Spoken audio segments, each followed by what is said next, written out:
Okay, let's wrap this up and get you guys on the road. The last thing that we dealt with was our Centerville office. They talked a little bit about what to do with that really tough customer. And, they came up with a couple of things, and one phrase I loved, which is, be more emotionally intelligent than they are. And that's really important. You got to think of these people not even just as the individuals that they are, but the programs that they come from. You have to feel like you're dealing with the president of USAA on every single client. The toughest client will eat up the most amount of your time if we don't treat them correctly, make them feel good about the program. If we can't be the ones to do the transaction with them, then that's okay, but they can't leave with a bad experience. And so you have to enlist the help when you have somebody that you know you're going to have a problem with. Enlist our help or your branch leader's help. Enlist it right up front. Don't wait till it's a problem. We can work through any situation with you. That was really good feedback, and that goes with all of our clients. It's just good, strong communication. I also want to let you know that we got your feedback about how we can be better. And what was really eye-opening to our group is that it's really the same thing. It's all about expectations. My group looked at me when I showed them some of the feedback and said, we do some of this stuff, or we have processes for some of this stuff. And they're right. And I got to be honest, I was a little disappointed. I had this meeting and I had this idea in my mind how this meeting would go with our group. It didn't go as well as I thought it would. But, you know what, I think the reason why is because they really, when I have a set of expectations, they exceed them.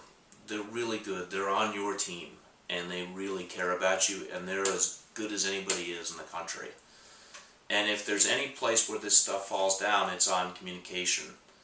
And communication is really my responsibility. So I take full responsibility for any gaps that we're missing.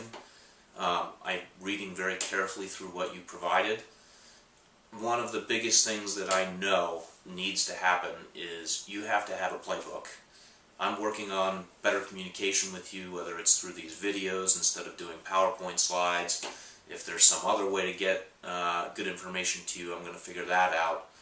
But I think you need to have a playbook. I think you need to have a standard book that you can look at that covers, 90% of what our, rules and regulations and how we want to attack things, and what's our game plan.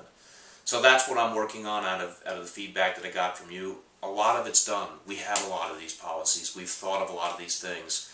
But if 5 or 6 offices are telling me that they don't know what those policies are, then that has nothing to do with my team.